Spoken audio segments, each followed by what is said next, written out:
What up? And welcome to another episode of From the Script to the Screen, Bleach Edition, episode 30 of 1,000-Year Blood War is out now. So as always, gotta give a shout out to the creator, Tite Kubo. I want to give a big shout out to the studio this week,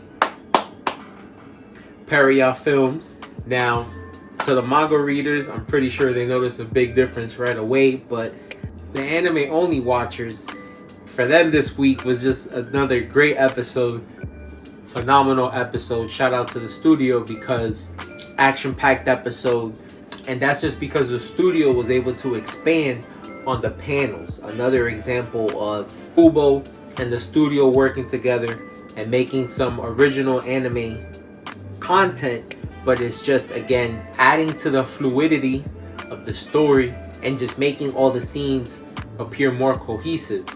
In this episode titled The Betrayer, they covered chapters 619 and 620, and again focuses on Ishida because we see that he officially declares himself as a follower of the Quincy King, and he lets all his so-called friends know. Now, I'll get into that a little bit later, but again, even though he takes a stand, what I didn't like about it is his reasoning being pretty simple. And of course we know that he's a Quincy, but I don't think that would be enough to cause complete chaos and anarchy to the rest of the world and betray the people that have not only gave meaning to your life, but that you've been to war with. So simply saying I'm a Quincy is not enough. And I'll get into it now. What's interesting is that the way the scenes went in the manga and what they showed in the anime makes it a little interesting for me, because how it goes down in the manga definitely shows you that Ishida is still trying to help the guys out. But in today's episode in the anime, we see that not only did he gravely injure Ichigo, but we see that he left him with no means to basically recover. And in the manga, the difference is that instead of them having a one-on-one, which was dope, I love the close quarter combat that they showed today with Ichigo's sword, but Ishida being able to fire arrows at such a rapid pace made it a great scene. So I love this episode. That nice contrast of Ichigo's new power, that nice gold, and Ishida's Quincy blue was dope. So shout out to Perriot again. But the difference is that everybody pops up on the scene at the same time. It's not a one-on-one. So what Ishida does is that he shoots the platform that they're all on, and so they all fall. Now we see that somebody shoots at them, the army guy with the cannon, and says, hey, we know that you're thinking that they won't be able to survive the fall or get back up here, but it'd be better to kill them before they fall.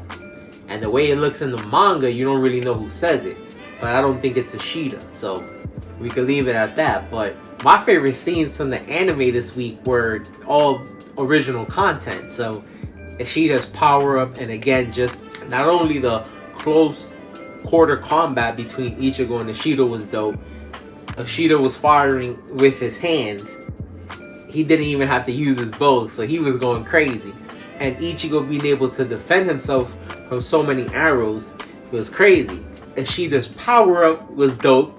He started firing more arrows, which led to him doing a little bit of damage, but I think Ichigo was definitely holding back, and we saw him intentionally miss with his Getsuga Jushiro move. So I'll just show you guys the panel.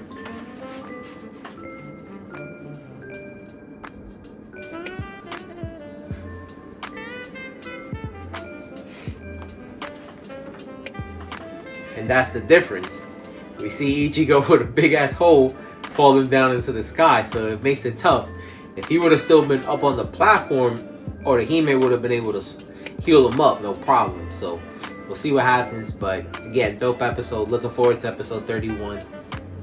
To the anime watchers, let me know what you guys thought about the episode. And to the manga readers, let me know what you guys thought about the changes. I love them.